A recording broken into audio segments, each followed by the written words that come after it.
Thank you, Candice. Well, we're at the Marxism Festival, so let's start with Marx. Marx himself was a big campaigner for the freedom of speech and the freedom of the press in particular, and he said, a free press is the ever-vigilant eye of the people's spirit. So when we start by saying, should we be in favour of free speech, it probably won't come as a shock to say, yes, we should be.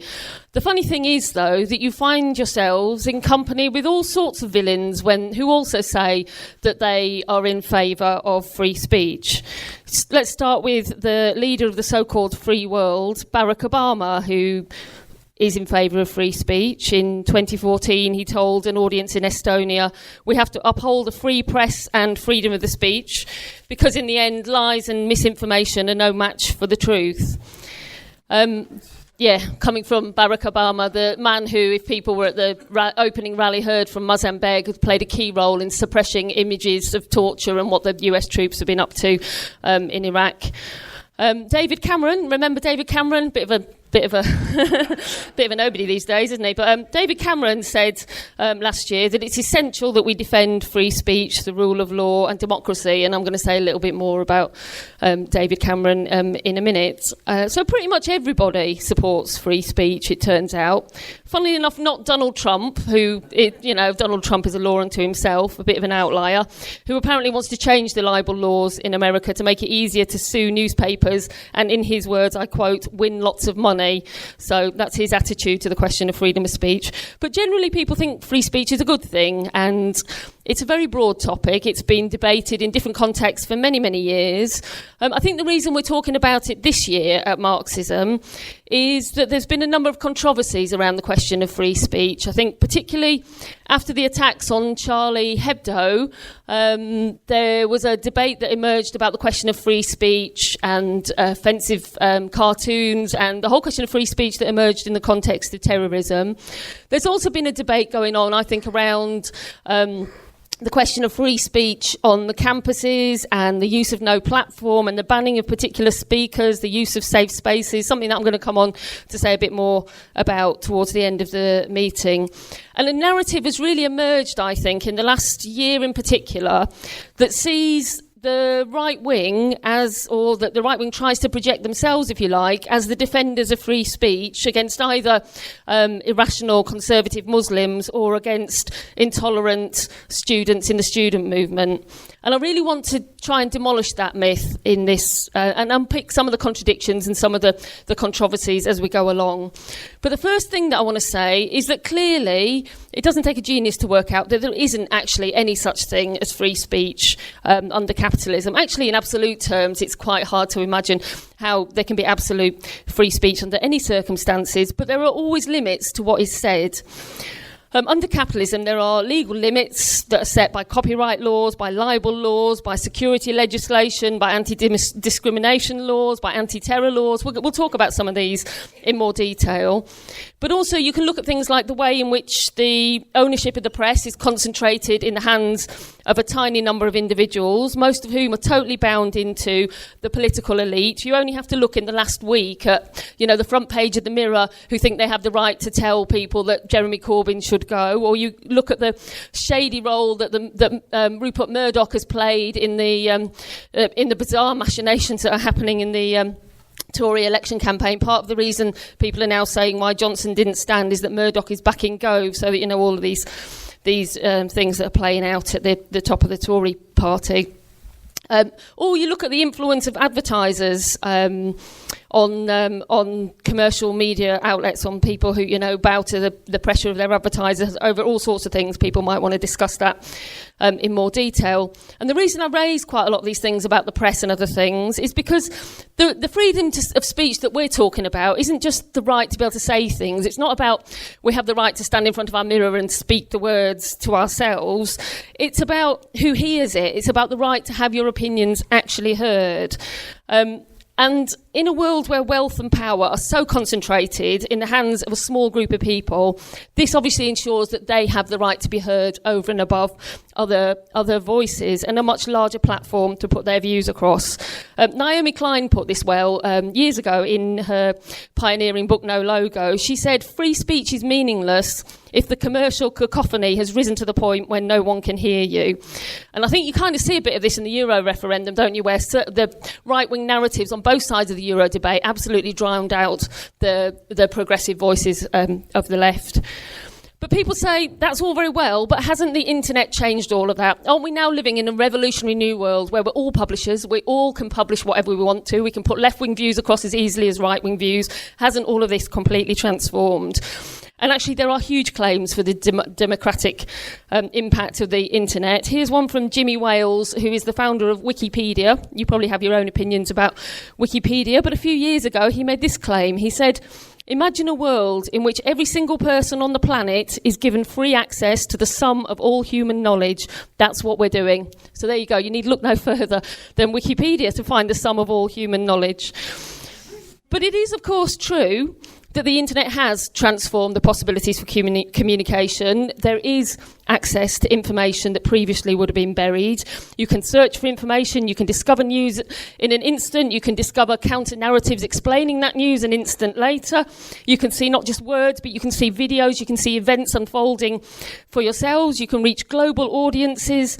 That in many ways the internet has transformed the nature of free speech and of freedom of expression.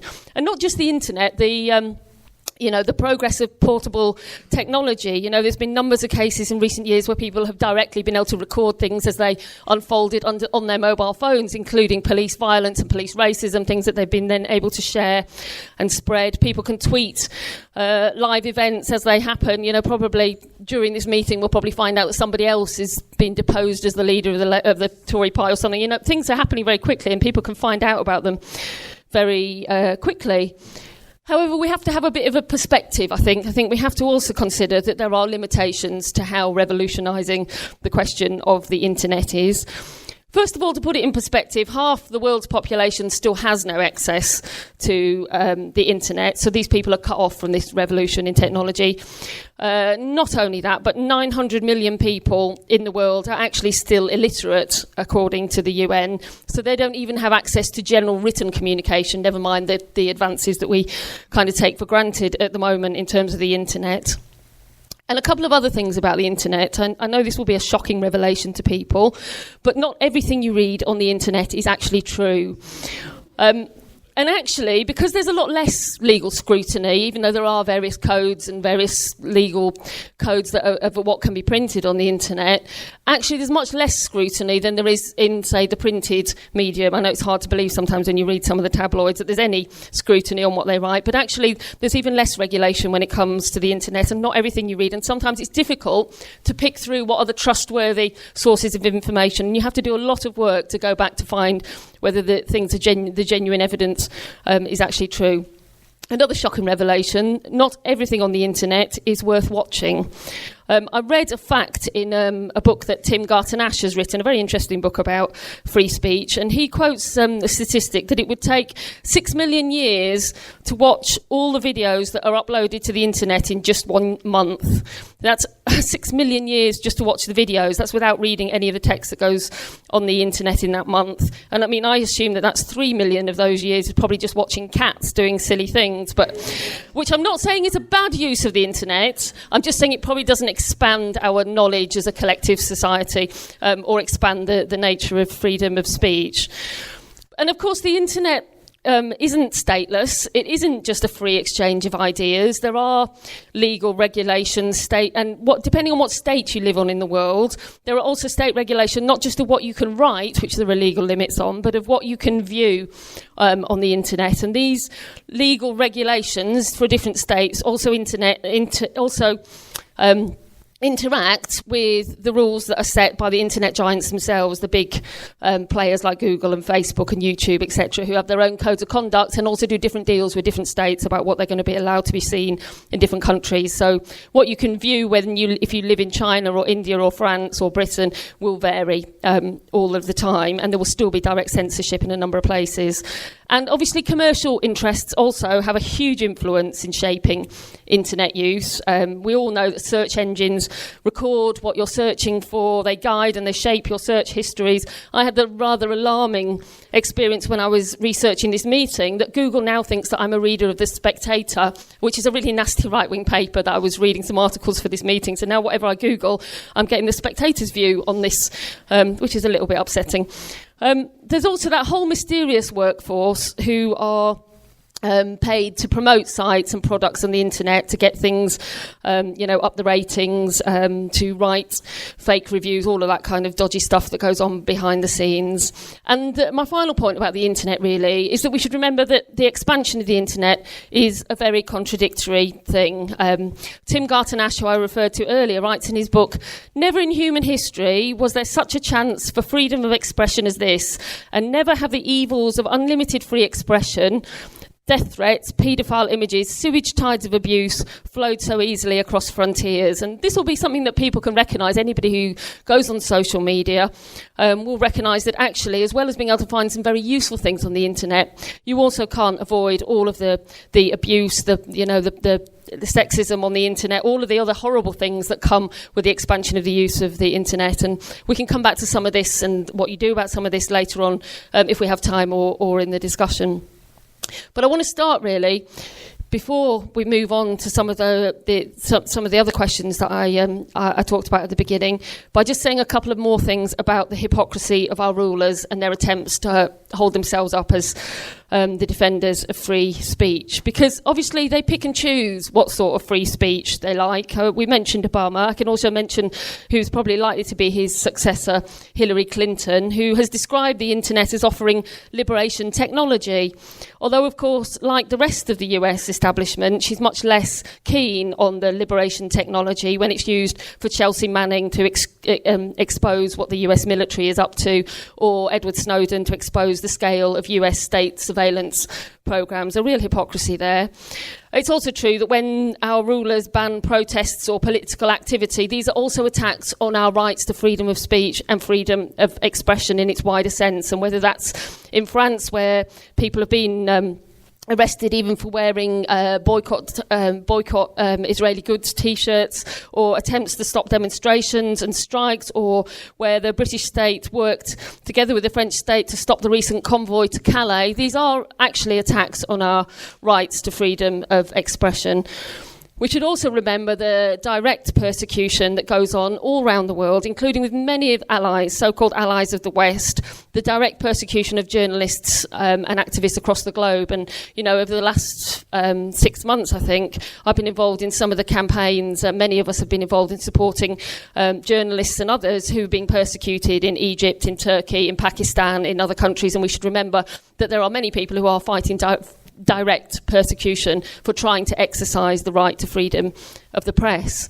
In the case of the British government, I think really we can't talk about the question of freedom of speech without talking about Prevent and other forms of anti-terror legislation. And I'm not going to talk about these in any detail because we're actually having a meeting to talk about this in detail on Sunday, and I hope people will come. There's going to be a panel of different speakers and a really good chance to look at how this is panning out in practice and what people are doing about it. All I will say is that with absolutely no irony at all apparent, in the name of the defence of so-called British values, which are quoted to include the value of freedom of speech, Prevent has brought in an absolute draconian, the government has brought in the form of Prevent, absolute draconian legislation that actually crushes the right to free speech and freedom of expression. So Prevent, if anyone doesn't know, is part of the government's anti-terror strategy, and it legally compels public sector workers to look for, identify and report signs of so-called radicalisation in people that they work with. And this is right across the public sector. And there are lots of different problems with it. And as I say, we'll talk about them more on Sunday. But it's certainly the case that it attacks freedom of speech. People have been referred to the Prevent authorities, which includes the police, for activities that involve no criminal activity, even by the own admission of the Prevent authorities, but for entirely peaceful expressions such as solidarity with Palestine, for wearing badges, for putting up posters. I was reading one report that was going through some of the sorts of cases that had been referred to the anti-terror authorities at various points. And one of them included somebody reporting their neighbours for keeping their curtains closed too much because they thought, and this is the kind of climate that is being whipped up. Everybody's now thinking, did I open my curtains this morning? But this is the kind of climate of suspicion that is being whipped up. And as well as a direct attack on free speech, it is also leading to quite a horrible situation, if you talk to people who work in education, of self-censorship, where children are afraid to discuss things and their parents are telling them not to talk about Palestine when they're at school, or not to talk about the wars in Iraq, or not to talk about the other racism or the other things that might really worry them that they want to discuss, because they're worried that their children will be reported as potential terrorists. And it's leading to students and teachers being wary about what they can discuss or what they can write in essays. It's an absolutely disgusting and counterproductive policy, which is spreading fear and suspicion and definitely crushing the right to the freedom of speech at the moment. And it spreads beyond Muslims, because we've always said that once they crack down on some people's right to the freedom of expression, that this will spread elsewhere. And you can see that, I think, with the way in which it's spread to councils now coming under pressure, including legal pressure, not to show support for boycotts of Israeli goods and not to show support for the Palestinians. Or you look actually at the way it's then been absorbed into this whole row about whether criticising Israel is being anti-Semitic, and it becomes directed not just at Muslims, but it becomes directed at the wider left and the wider movements of solidarity with Palestine and with other people fighting oppression. My final point really on this general discussion about the terror laws and the question of freedom of speech is I just wanted to say a couple of things about where this controversy kind of began with the question of publishing of anti-Islamic cartoons. Because when we talk about limits on freedom of speech, obviously one of the limits on the freedom of speech is that there are always choices about what people say and what they don't say. And you always have to think, I think, about the context in which things are said. And when I say said, I mean said, published, printed. There are different forms of speech that aren't just about the verbal word. And there's been a narrative that has occurred in recent years, particularly after the attacks on the Charlie Hebdo offices, about how brave it is to insult Islam and how brave it is to publish cartoons or republish cartoons vilifying the Muslim prophet. And not just from Charlie Hebdo, actually. You think this debate actually goes back to 2005, to the publications of anti-Muslim cartoons in a Danish newspaper. But I think, you see, if you think about the context of these cartoons, and they're not just mildly offensive, I don't know if people probably haven't seen them, they're actually, they're of no artistic merit, they're just absolutely disgustingly offensive and aimed to be the most upsetting, insulting and offensive that they can be. And the context for these is a context of racism. So the question of the cartoons for me isn't about free speech or defending the right to blasphemy. I'm actually in favour of the right to blasphemy, the right to criticise religions, the right for us all to have a free discussion about all of those things. But this context isn't about religion, it's about racism. It's about the context of the oppression and persecution of Muslims right across Europe, and a persecution which we know is increasing over recent weeks, months and years. And of course none of this in any way justifies the atrocities of killing the people involved in publishing or printing those cartoons. But you also have to say that the other part of this context is that people in France did want to actually protest against the cartoons. And in 2012, when people wanted to have an actual protest as part of the political process against the cartoons, they were banned by the French authorities for doing that. And actually, alongside that, you've seen a whole spiralling where, just like the British government, the French government, having introduced more and more draconian legislation which more and more represses people. And what do people think is going to be the end result of repressing people's rights to express themselves freely and in a democratic manner? It's going to push people more and more into extreme actions. So we have to be clear that the biggest attacks on free speech come from our government and come from the rich and the powerful. They come from the right wing and they don't come from the left wing. But I also want to talk in this meeting, because I referred to it at the beginning, about some of the controversies that have occurred on the left. Because I think in the last year in particular, there has been a lot of confusion around how we fight oppression, because actually I think we have a new movement that wants to fight and racism, sexism, transphobia, homophobia, prejudice against disabled people. And it's a brilliant and fantastic thing to see so many people getting involved in those things. But there's been a lot of confusion about the best ways to do that. And I think it's led to a whole confusion around the question of no platform, of how to fight oppression, of whether or not we could have safe spaces. In particular, there have been a lot of mainstream voices raised complaining at what they describe as the growing intolerance of radical left voices on campus. This is a topic that has sustained many commentators in The Spectator, a newspaper I'm now a great fan of, and people like Nick Cohen, who write about this stuff regularly for The Observer for many months now. There was another report recently by a Guardian columnist who wrote, and this is a quote, so I'm trying to kind of encapsulate what this argument involves, that he wrote... He bemoaned that there is what he described as a new intolerance of words and images that is sweeping across British and American university campuses, a zealous form of cultural policing that relies on accusatory rhetoric and a righteous desire to censor history, which sounds terrible, doesn't it? Except that the bizarre thing is that he was specifically talking about the Rhodes Must Fall campaign at Oxford University, which, as far as I can see, is a genuine, open, active, anti-racist campaign inspired by students in South Africa to take down the statue of the racist colonialist Cecil Rhodes.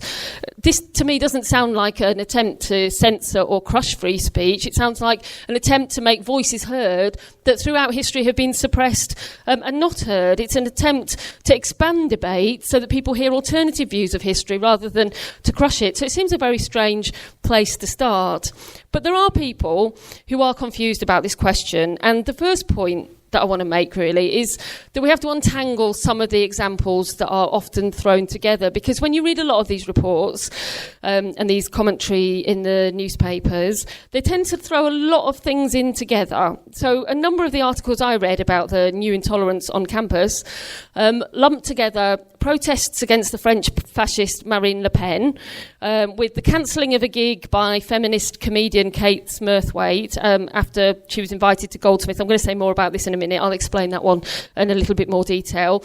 Are thrown in also with attempts to no platform Germaine Greer for having transphobic views, and with attempts to ban the Sun from student union shops. Now, all of these, this is just some of the things that are thrown in. There are lots of other examples that are thrown in to try and prove this point, but they're all different things.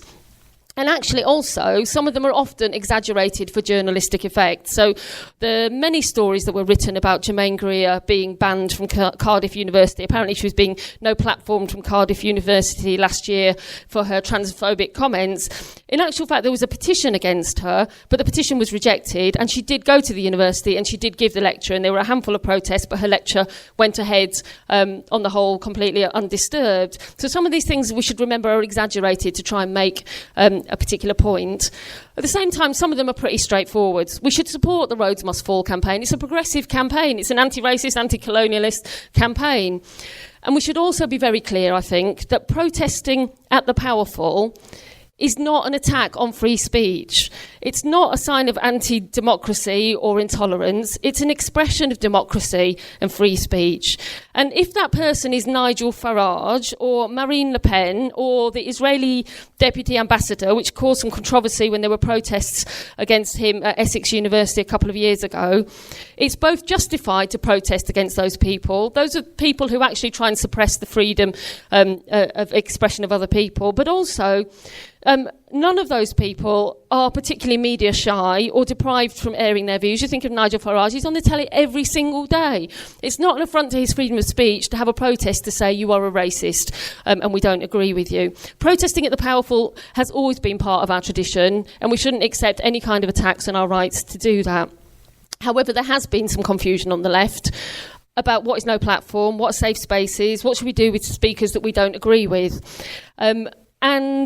So this has led to some kind of slippage where the language of no platform, which has traditionally always been used to be targeted against fascists in particular, has been used to object to feminists such as Germaine Greer and Junie Bindel for their transphobic views, and to Peter Tatchell for various transphobic views and allegations of Islamophobia and other things.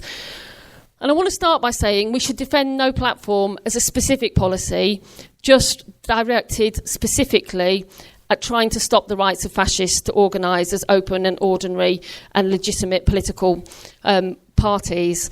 The policy of no platform came out of the student struggles against the fascists in the 1970s. And it came about because people learnt the lessons of how fascism grew in Italy and Germany earlier in the last century, which showed that fascists will use any democratic channels that they can get hold of to try to get a foothold, to try to get legitimacy, to try to enter the mainstream. And they enter the mainstream in order to build a movement that will smash all democracy. And actually, we know from the examples of Hitler's Germany, will stifle all attempts at freedom of speech, freedom of organisation, and often freedom to live at all, if you don't meet their particular likings.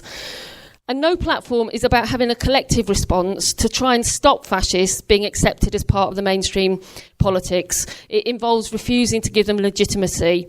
And it involves lots of different things. It involves people refusing to speak on platforms with them. It involves mass mobilisations where mass mobilisations are necessary. But at the bottom line, it's about using a way to say that they are not part of the normal political debate in society, and we want to keep them ostracised, and we want to keep them outside of the normal political spectrum. And that's specifically because they are fascists. And I would argue that using no platform against anybody you disagree with both weakens the specific targeting of fascists and what has proved to be a very effective way of dealing with the question of fascism, but also, I think, isn't the best way to deal with disagreements when it comes to disagreements with other people on the left. And so I want to talk now, for the last bit of my talk, a little bit about the question of safe spaces, because I think this is where there's been quite a lot of confusion and has led to some of the confusion that I've talked about already. And safe spaces arose from the movement of the 1960s and 70s for American students who were opposing the Vietnam War. It was about having a space where people couldn't come, military recruiters couldn't come and try and recruit you into the war. For some people in the women's movement, it meant women's only spaces. I don't agree with that idea that you have to have a space where you're safe from men, because I don't believe that that's where women's oppression comes from. But that was the origins of these ideas. Today, for students' unions, and most student unions now, in one form or another, have adopted some form of safe space policy. It generally means an aspiration to have an inclusive space that is free from oppressive behaviour and language. And as far as I'm concerned, that aim is a good thing. It's a good thing if student unions want to say our student union should be a space that is free from racism, sexism, homophobia, transphobia, where people feel free to be themselves and to express themselves. And obviously, student unions should have the right to say if they do or don't want to sell sexist newspapers or Israeli goods or whatever it is in their union shops. These are not primarily commercial outlets. These are things that are owned by a student union. However, if safe spaces means banning all potentially offensive ideas, I think there's a problem with it, because it can become very exclusive. And I also think it reflects a real pessimism about how you win other people to also hold ideas that are against oppression. And the main problem, I think, with the idea of safe spaces is that it ignores contradictory consciousness. It ignores the fact that people can have a real mixture of ideas in their heads at any one time that can also change over time. People can get better or worse at any particular time. And the ideas that the ruling class pump out in all the way that I talked about at the beginning, through the media, through their propaganda, through the state, all the rest of it, that support the status quo and encourage oppressive ideas and encourage, the worst sort of sexism, racism, all the rest of it, it's not surprising that some of the time, some people accept some of those ideas, and they can accept some of them in their heads and not other ones. And the way to change those ideas with people isn't to try and legislate them away. It isn't to try and say, we don't want you in our space, we want to push you outside it. It's to try and engage with those people on the things that you do agree with, and to try and win them on the things that you don't agree with. And this is a very important argument, I think, in the wake of the referendum that we've just had. Because although we talked about it, and people will talk about it through the weekend, I don't think that the vote on the referendum was just a racist vote. It was largely about a rejection of establishment politics and establishment politicians. It is true that there are in that the racists have taken confidence from it. And it is true that people have lots of questions about racism, and some people accept some of the myths and the arguments that migrants are to blame for some of the problems that we face. It would be a miracle if they didn't, to be honest, faced with what we have in society. And I think it's better that we organise movements to challenge those ideas in practice, but that we also are willing to have those arguments with people rather than trying to exclude them and say you are beyond speaking to and beyond discussion. And this is going to be very important going forwards. I spoke at a Labour Party meeting. I was invited to come and talk about some of the problems in the NHS at the moment on Wednesday. And at that Labour Party meeting, there was a woman who actually, in the audience, who just quite mildly said, but isn't the real problem with the NHS that it's being used by people who, like migrants who don't pay into it. Now, I think it's good that she was able to say that in that meeting. I don't agree with it, and I argued with it, and other people argued with it in the meeting, but it was a useful discussion to have, because you can't ignore the arguments like that. If we're going to win other people in the working class, we have to have those arguments, and it's part of having those arguments is partly about teaching other people and building our own confidence in how we start to win some of those arguments with other people. So excluding them isn't a helpful thing to do. And the other thing I think that we should remember is that safe spaces are based less on the idea of physical safety than on an idea of a kind of psychological safety, which is mostly about excluding anything that somebody might find offensive. So I noticed that the Birmingham University Guild of Students has got a policy that any complaint raised by a student about any material being bigoted should result in the immediate removal of that material where possible, which sounds nice, but is open to all sorts of conflict and confusion, because you can't base your decisions about what is or isn't offensive to the people as a whole on people's individual feelings of offence and hurt. There has to be a collective discussion about what we think is acceptable, what isn't acceptable, about how we're going to make these decisions. And I did promise to give the example of what happened to Kate Smurthwaite, and I'm just going to do that before I make some sum up. You see, Kate Smurthwaite was booked by the Comedy Society at Goldsmiths to come and just do a comedy gig as part of a tour she was doing. Some of the feminists at that university objected to her views on sex work. She supports what we call the Nordic model, apparently, the criminalisation of people who use prostitutes rather than the prostitutes. We've got time to talk about this later if people want to. And actually, a lot of people in the feminist society didn't agree with that. And so there was an argument about, because they didn't agree with her, should she be allowed to come and do this gig? Her gig wasn't on the question of sex work, by the way. It was on some other stuff. But anyway, actually, the Feminist Society voted 70-30 to say that she should still be allowed to come and do the gig, even though they didn't, as a whole, agree with her views. So it was by no means universal that the feeling was that she shouldn't be allowed to come. However, there was a minority who said she shouldn't be allowed to come because they didn't agree with her position, and in particular, that it was suggested that her political position on the question of sex work might contravene the safe spaces policy of the university because it would offend sex workers. And in this context, because of the threats of protests and the rest of things, the gig itself was cancelled. But in reality, there are many strands of response to the question of sex work among people who want liberation for women. I have my own views about this, but that's not what this meeting is about. But these ideas should be debated. They're not beyond the question of debate. This is a sensible debate for the left and for feminists to be having. It's not the sort of thing that you should reduce to the level of offence or the level of safe spaces as a mean of shutting down that particular debate.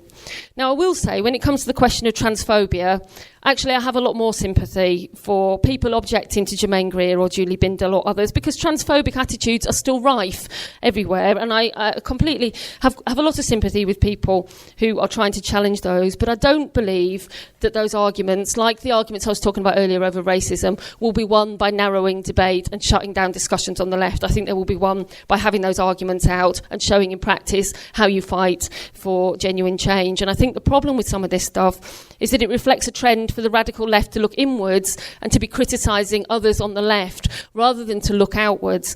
And this, I think, is a reflection of some strands of ideas of how you fight oppression. And I think we have to remember that oppression isn't just about speech or about expression.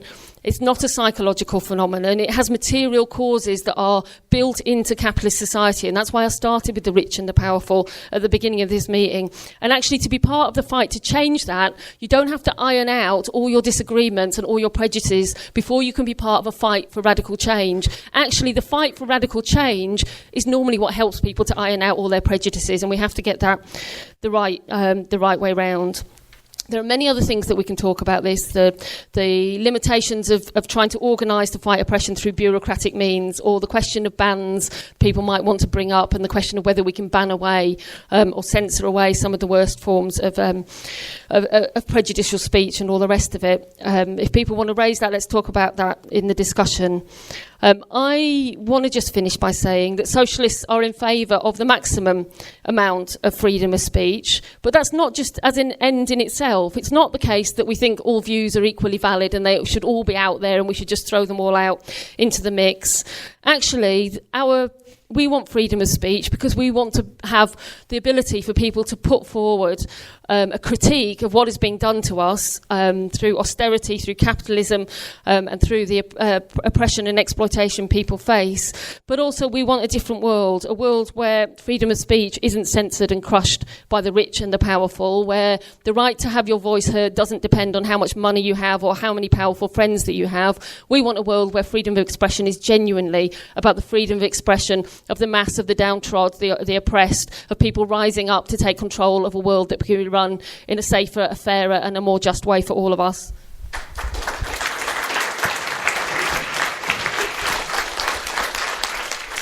Thank you. Hi, my name is Tony. I'm an SWP member in Glasgow. I just have a quick question, if that's all right. I was just wondering what your views are on oppressed groups of people reappropriating words that have been used to oppress them. For example, black people reappropriating the N-word, or women reappropriating the words. That's just a question. Thanks. And second one, there's somebody else on that side there, yeah.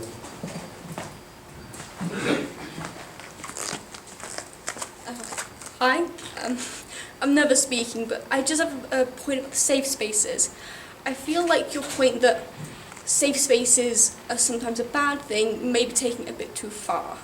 I personally feel the difference between like a safe space for, say, someone who's trans to talk about more complicated transgender issues and not have someone cis being like, well, what's this? Versus, say, the feminists who cancelled the gig.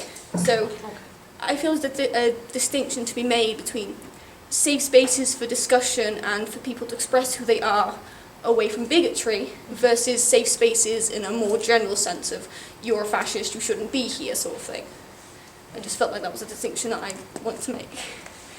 Thank you very much. And there was somebody... My name's Danny Granger. I'm a union steward, health and safety rep, and everything else she called me at the time. Just picking up some stuff Esme was saying. The thing is, you can't shut off freedom of speech because it's ignorance that breeds and feeds into racism, sexism and all the rest of it. People not understanding. And when they don't understand, it's easy to sell it. Because these people ain't just your normal run-of-the-mill people. They're out there to sell you an idea. And they're very good at that. And I think everyone in this room and everyone out there is intelligent enough, as long as they've got the facts, to make their own decision what's right and wrong. Am I right that my idea should be right? No, it's not. It should be put out there and agreed. So we've got the right to decide what we believe, not the right to be told. And one thing I'll always go back to, when I was a kid growing up, my nan and my family were Jewish, and I always got told, you believe in whatever you want to believe in. We're not going to say you believe in that religion, as long as you respect other people. You know, I'm an atheist myself, in family, but anyone I speak to, I respect their opinions on that. I dealt with, a couple of years ago, a transgender colleague. the amount of stuff they went through in the workplace where people didn't understand it, right, was amazing. And we done a hell of a lot of work around that. And it weren't just the people on the floor, it weren't just the colleagues on the floor, it was the management, it was the HR team that didn't understand it. So the first thing we've got to do is open it up and make people aware about the facts. Thank you very much. Hi, my name's Georgie and I'm from Spalding. I'm a constituency Labour Party secretary in Spalding. I just wanted to make an observation. A lot of what you said really resonated with me. I'm an NHS worker myself as well, and also what that gentleman was talking about mental health. I've noticed there's a big stigma. I'm going off on a tangent now, I've forgotten what I was going to say. There is a really big stigma amongst other of my colleagues towards people with mental health illnesses and with alcoholism and all the rest of it. They were getting quite irritated with some chap the other day. I know this is going off on a tangent because he didn't want to have Oromorph, which is morphine, liquid morphine, because it had a trace of alcohol in it, and he's a recovering alcoholic. And they were all tutting. I went up to him and said, well done, mate. But what I was going to say about my CLP last night, with freedom of speech and all the rest of it, one of my comrades put up a motion, unfortunately wasn't available, that we should support Jeremy Corbyn and that we condemn the actions of all the 172 that brought this vote of no confidence. And immediately my chair turned around and said, no, you can't do that, it's got to be 14 days, blah, blah, blah, it's the rules. Sadly, I didn't have the rule book with me, so I wasn't in a position to counteract what he said. So I said, well, it's an extraordinary situation, therefore we need to have a meeting in 14 days. One of my comrades in there, thankfully, seconded that. Actually, he raised it, I seconded it. No, you can't have that. Why is that then? Oh, well, because it's school holidays. I said, well, no, it isn't. I'm not joking. This is what I'm up against. I might have to change my party, but I'm going to stay. This is just awful. And then they were bleating about the Labour Party forum. I'm sure we've all been on that forum on Facebook. And they're always dissing me because, well, for lots of reasons, but because I say social media is a really good way of connecting with people. I will shut up soon, I promise. Well, if you look at Momentum organising that rally on Monday, which was fantastic, and I had a day off, so I blooming well attended it. And it really gave me a bit of a morale boost because of everything that was going on. And they said, oh, no. And then they said, oh, we're getting called red Tories and stuff, and it's really terrible. And I was thinking, oh. And then, sorry, that's not very nice, is it? There's nobody in there, because they are red Tories, a lot of them. And then I do a comedy act as well, as you've noticed.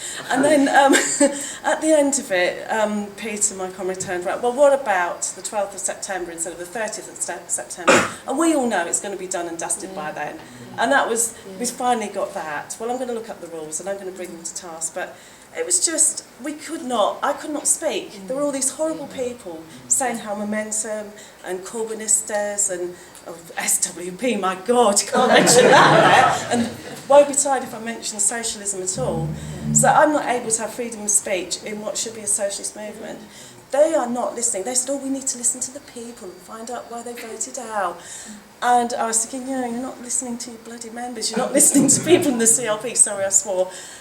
So that's my little gripe of the day. I shall go now, but lovely to be here. Hi, Liz Perry, retired teacher. I'm afraid I've had to impose limits on free speech in my career. Because free speech to some of my students meant you can say anything you like on social media, you can bully people on social media, you can torture and torment people. So I've had to kind of impose limits on free speech. And what I tried to do was use a kind of benchmark. And the benchmark was, if your freedom of speech is taking my freedom away, then you have to think about whether you should go ahead and do what you do. So whilst I do agree, Esme, with everything you've said, I can't go the whole limit. Thank you.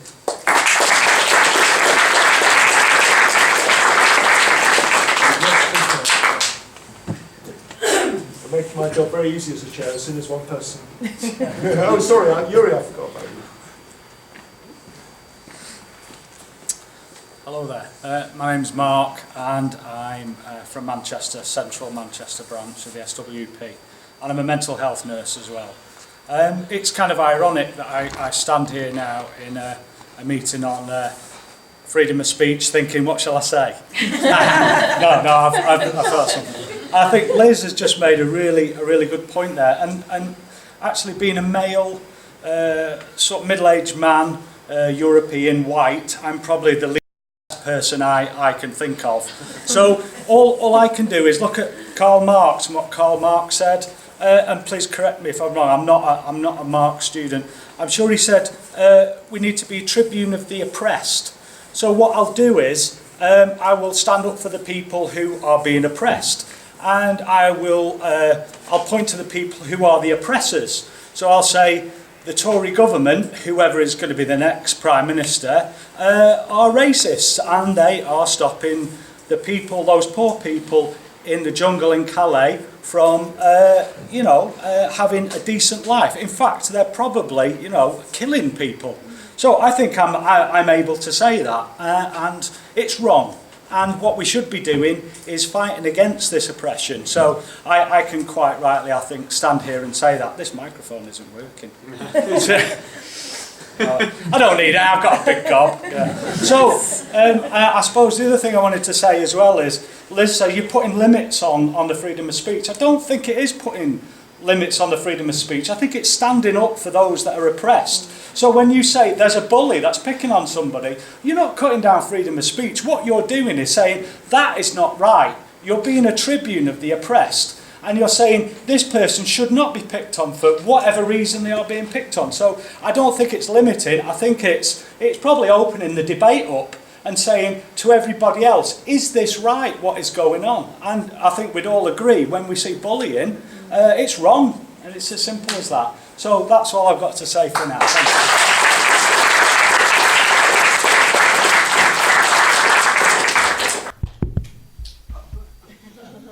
you. If in doubt, turn it on. The comrade from Glasgow asked a question right at the beginning about the appropriation of language. I think it's a really important question.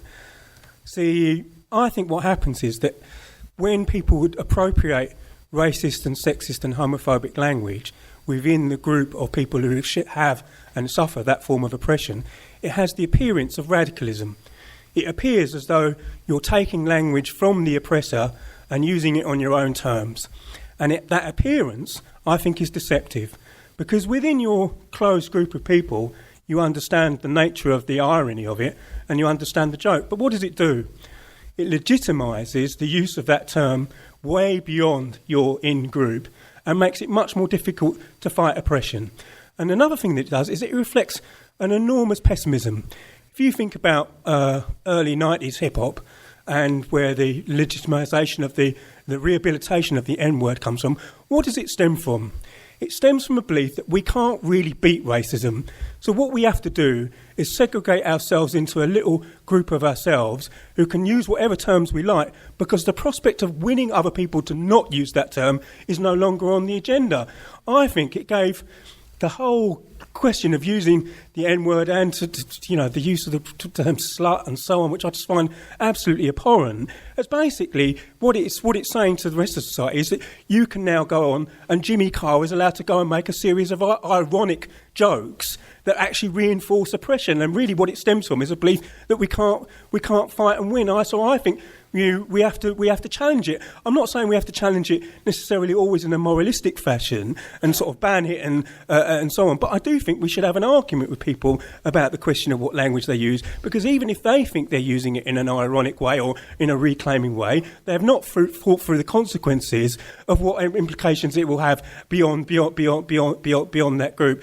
And the other question that came up was the question of safe space. So I think there's a difference between a safe space policy that seeks to enshrine a code across the whole student union building and so on, and the right for oppressed people to meet together to discuss the nature of their oppression and how to fight it. That I'm absolutely in favour of. If black or gay or trans people want to meet together to discuss amongst themselves about the nature of their oppression and the best mechanisms to fight it in an environment with other people who share that oppression, that is something that socialists should be absolutely in favour of. What we're not in favour of is saying that the whole building should be covered by a code which prevents us being able to debate questions within the movement amongst people who are actually supposed to be allies in the fight in the fight for liberation, but disagree on some important points. And I think we have to make a distinction between those two categories. Thank you, Yuri.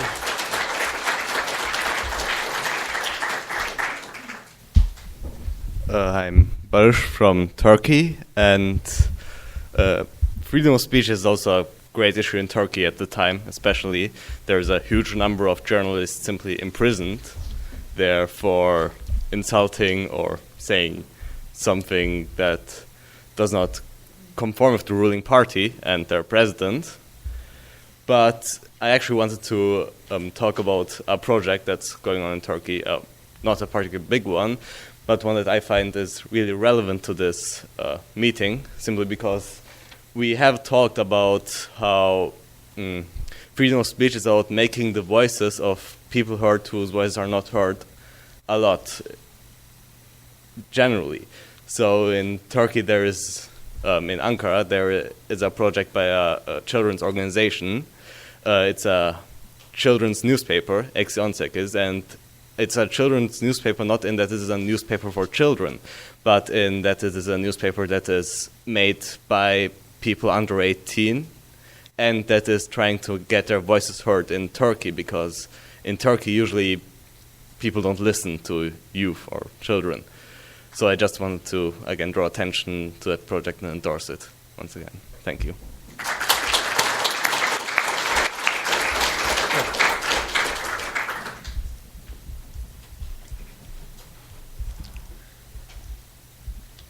James Connolly from Fife. My experience of, some of the stuff that's been said here today, I worked for Fife Council for a wee while. And at that particular time, they were going through lots of changes. And I felt I should have been outspoken and tried to paint a clearer picture for some of my colleagues with regards to the way we've been treated by our gaffers or our bosses. Now, I was called into my boss's office and told what I was saying was found to be offensive, and that she was using the term of what I was saying as being offensive as a way of getting me to stop saying what I was saying. But they were using other terms like that. The management didn't only feel it inappropriate, and that was another word that seemed to prop up.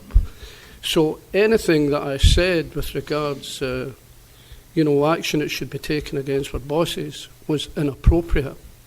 And at that particular, a few years before that, there was an event on at the Edinburgh Festival, and this event was in the form of a wee discussion, and the event was called "I Find That Offensive."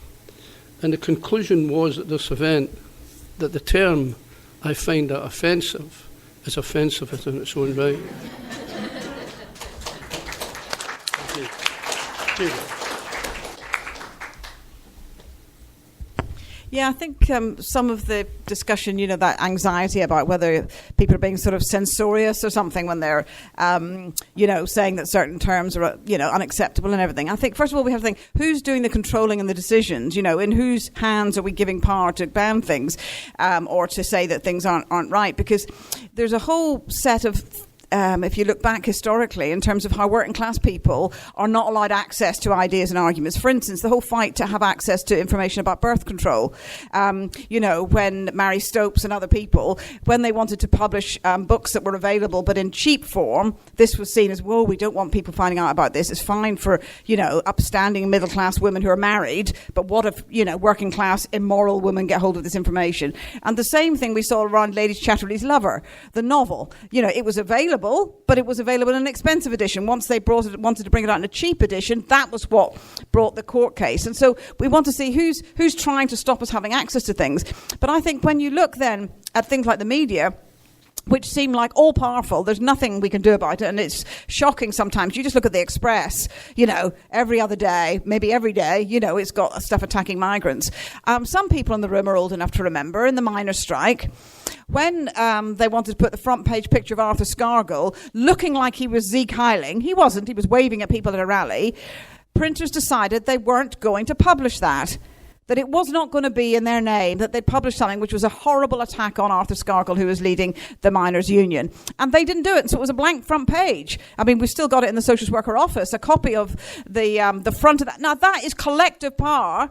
That's not denying free speech. That's saying you're not going to publish something attacking working class people, attacking a union that's fighting the Thatcher government. That's something to be cheered. Now, of course, there's a differences. You see, around the same time I worked for Camden Council, and you got the growth of the idea of political correctness. Now, of course, we all hear this thing, don't we? It's political correctness gone mad. You can't say ba black sheep and everything. These stories were all nonsense. But the fact was, there was a difference between us in a trade union meeting arguing with somebody who made maybe a racist comment or was sexist to a woman trade union member. That was a good thing. Sometimes, if things look like they're being imposed from the top, people can, you know, push against them and say, oh, the council's got all these bloody rules and it won't let us say things we want to say. Now, I think political correctness is a basic thing about not being racist, you know, not being sexist. But the fact is, if it comes from us, you know, collectively saying that's unacceptable, this is why, and winning people, it's got far more impact than having some regulations which say, oh, you know, the council, the employer, the boss will not allow us to do these things. And that's the strength of our movement, is actually doing it from below and winning people away from arguments. Because honestly, if we said that everybody who made a comment about migrants right now was beyond the pale, that we had nothing to do with them, that they were, you know, somebody, well, really, we would be losing a chunk of people. Now, I don't believe for a minute all the Leave voters are racist, but I do believe a large number of people have been told by everybody that migrants are to blame, and we can win them away from that, sometimes quite quickly, to be honest, offering them a turn about get rid of Trident, stop doing this, tax the rich and there'll be money for everything, sometimes more. But it's about how we argue as a collective is quite different than things being imposed by the ruling class, the state, or from above. Thank you. Yes, lady over there, and then after you.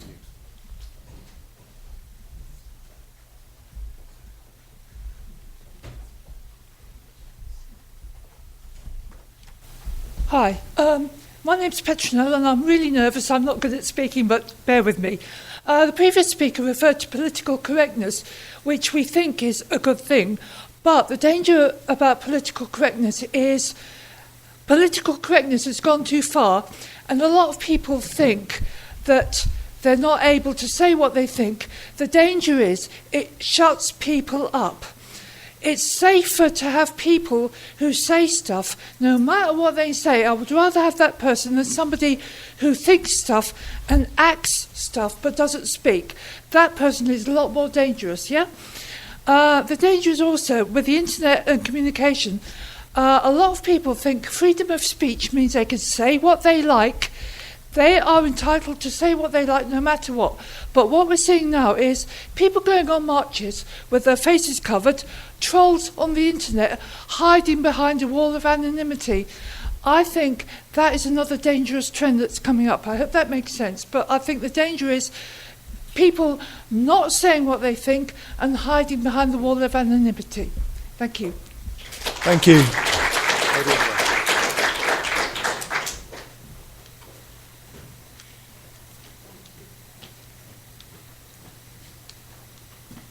Hi, I'm Julia Simpkins from Bolton. I'm a primary teacher, and when I first started teaching, which was about 40 years ago, the kids in my class would use the word packy quite a lot, and I made it clear to them that they should not use that word. And at the time I thought I was doing the right thing, but very quickly I learnt that what happened was the children didn't stop using that word, they just stopped using it in my classroom or when they knew I was around. So as a teacher, what I have learnt is to educate the children that are in my class and talk to them and explain why that is not the way that we should be speaking about people, or that we shouldn't just label people. And we have all those kind of discussions. The other thing that has happened in Bolton just this last week is that one of our primary schools has been inspected by Ofsted. And even though it was deemed to be a good school, that the teaching and learning was good, the management was good, everything was good, the one thing that they picked up on was that the children did not have a good enough understanding of arguments against homophobic bullying. And the school has therefore been put into an RI category. And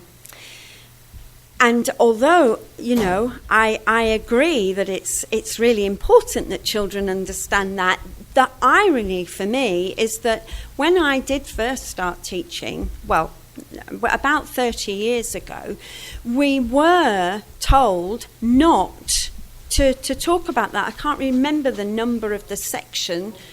Clause 28. So we were told at that point not to talk about single-sex married relationships in our classes. And then all of a sudden, 25, 30 years later, we're now being chastised for not teaching it enough. So what is acceptable and what is not acceptable seems to be a very movable feast.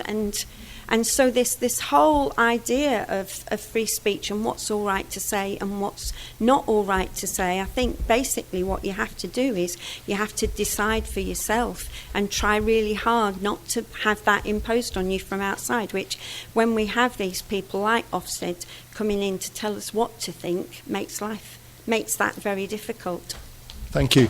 Okay, it's getting on now for time to ask Judith to sum up, but I have just seen two more people. So if they can both be quite quick, then we'll call Judith back to sum up. Not Judith, sorry. Esme. Not doing very well here. So there was someone over there, and then it was you over there. And so if you could both be quite short.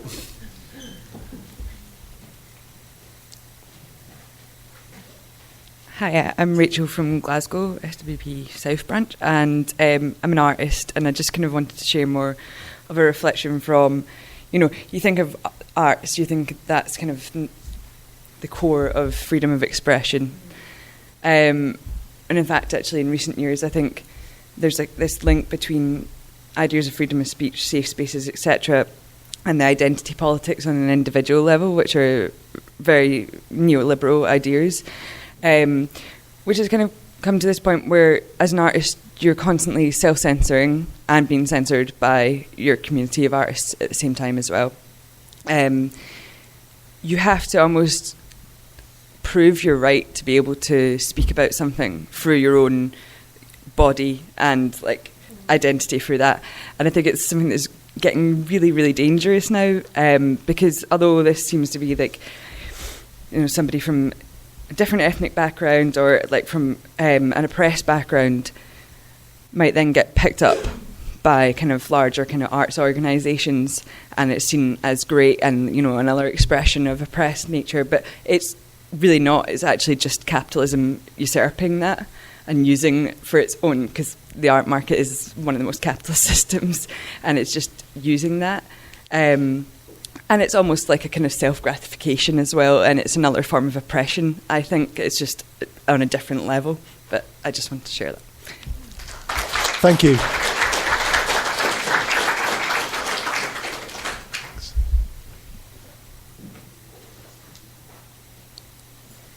Hi, Anon from Bath. I feel like I should stick up for anonymising oneself because you know, no one else is here with their face covered. At some point, it looks like we're going to have to use a lot of civil disobedience, and it seems logical that you would cover your face if you're going to risk arrest. We should prepare for that in advance by everybody covering their faces, so it's going to be harder for them to find the people who are justified in using disobedience or whatever means is necessary. So the question is not why am I covering my face or other people, the question is why aren't you?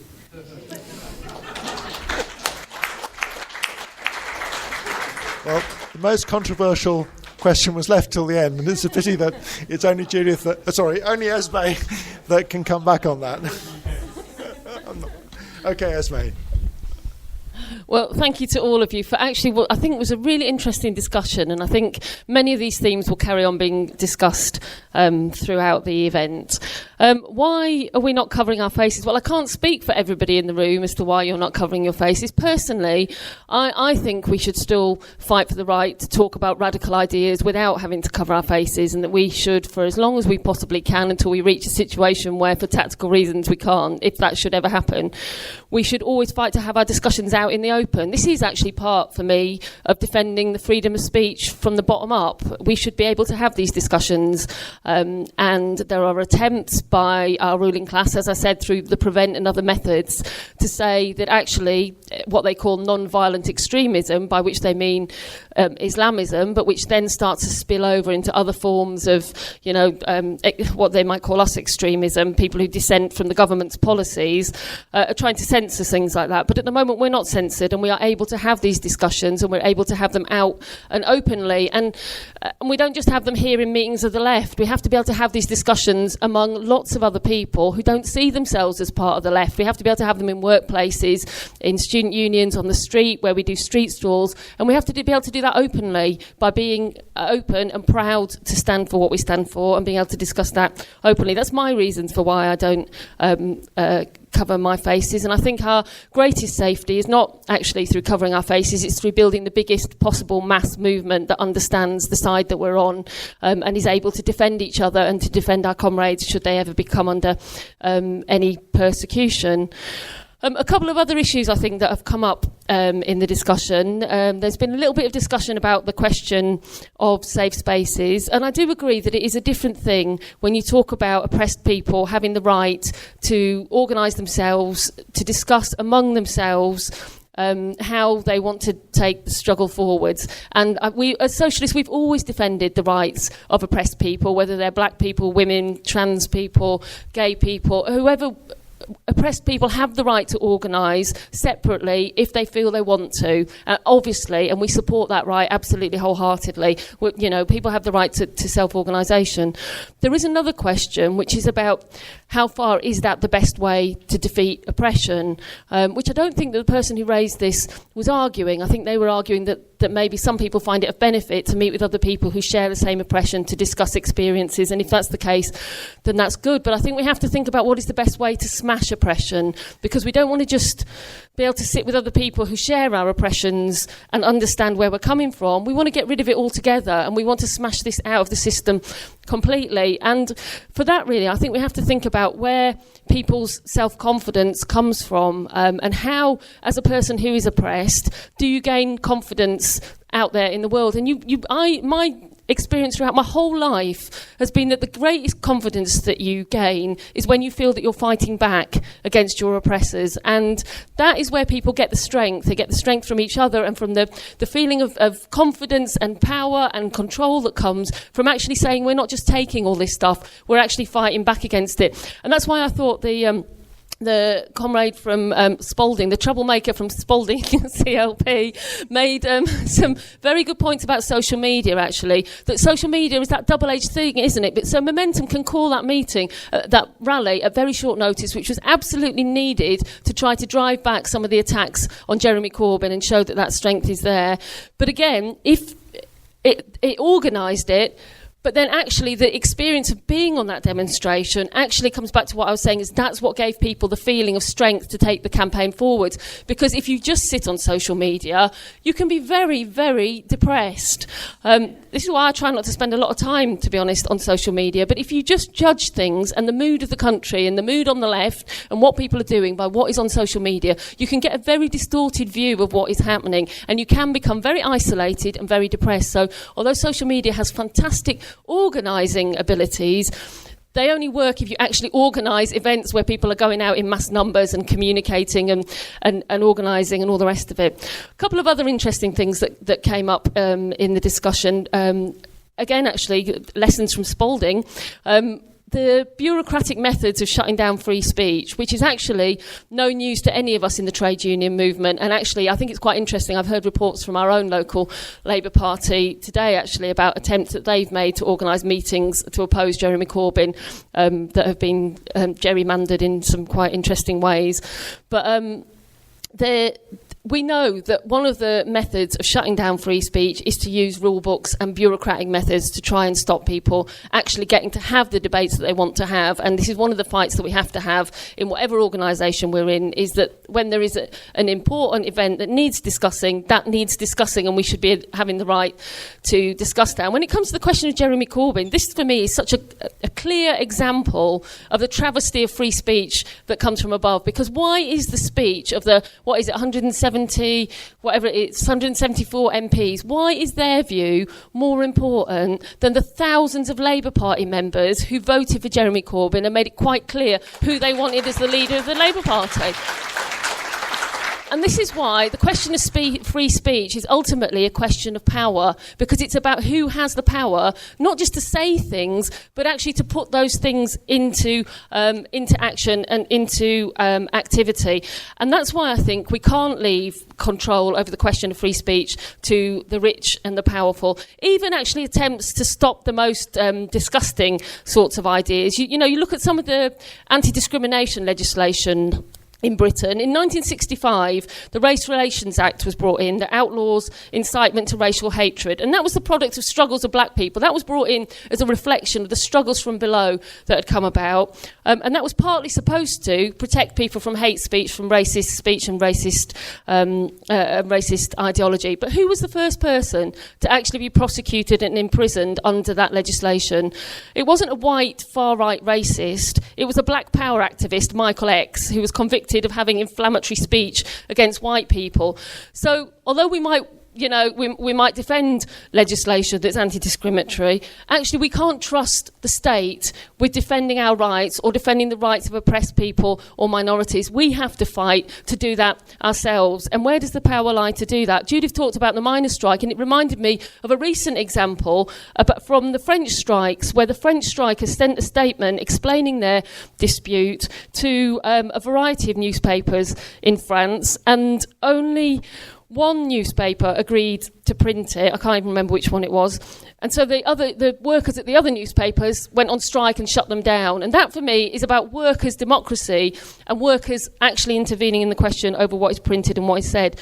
You see, when we talk about free speech, I'm not saying anything goes and it's okay to be horrible, offensive, racist, sexist. What we're talking about is how do we actually deal with those sorts of things. And I think the things that the teachers talked about are very important and very interesting, because one of the things we talked about on the internet is actually how the internet can unleash some of the worst forms of cyberbullying. And you see a massive phenomenon of this around among young people and their exposure to violent pornography and the way in which the internet is used to bully and harass people. And we're not in favour of that. We're not defending free speech so that people can make other people's lives a misery through bullying and offensive material. The question is, how do you challenge that?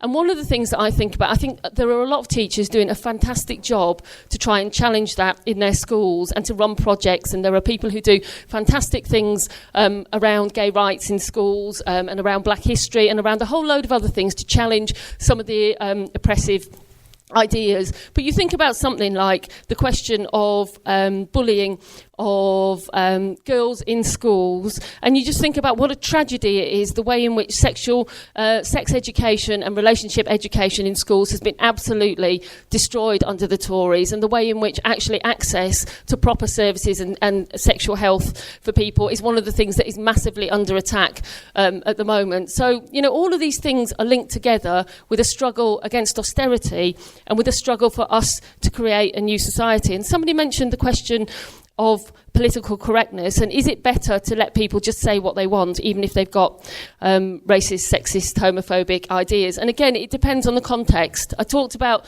the Labour Party meeting I was at, where it was very important to have that discussion out and to have it collectively. However, in my workplace and in the places that I've worked before, I've actually tried to stop people using sexist language, racist language, all the rest of it, and it's quite right that we do that. Actually, I worked in a different, not where I work now, but I worked in another office office where people quite often use sexist language, the C word and other language, and I argue with them that we shouldn't do this, that it's really divisive in the workplace and they should stop doing it, and it undermined our ability to organise collectively. Anyway, we had lots of arguments about it. In the end, they stopped doing it, and when they stopped doing it, there was a whole load of other women in that workplace who said to me, I'm so glad that you said that. They'd never said anything themselves because they felt intimidated and they self-censored, and they didn't felt that they had the freedom of speech to stand up and say, I don't like that word. And actually, it's quite important that we don't say it's just anything goes, but that we think about how we challenge people and how we do that in a way that strengthens our collective right to say what is acceptable, that we draw the boundaries of what is acceptable. And none of these things come without struggle. And I was really struck listening to Sheila Coleman from the Hillsborough campaign, about how actually, even when the state is against you, all of the media is against you, there is a massive cover-up at every level of of officialdom. Actually, it took them a long time, but actually the truth won out in the end.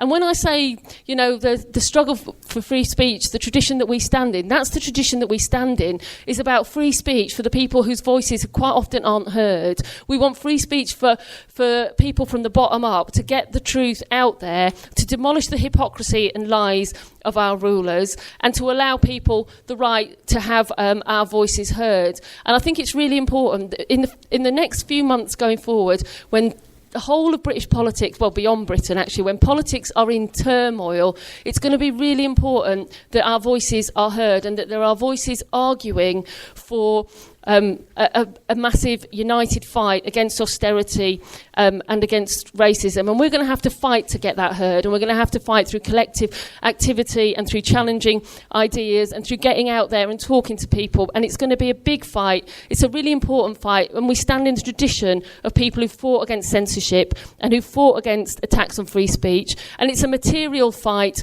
as well as an ideological fight, because there's a fantastic tradition in Britain going back for centuries of ordinary working class people clubbing together to raise money for books, to teach each other to read, to learn about our own history, to take our history forwards and to share it with other people. And that's what Marxism, this festival, is about. It's about us sharing and learning from each other, from a hidden history of the struggles against oppression and exploitation. And the reason we talk about it is because we want to do something about it. And actually the struggle for free speech is a struggle for a different sort of world. And I'll just say, if, like our friend from Spalding, anybody is thinking that they need a new party, the SWP is a very welcoming party, and we certainly need some new members.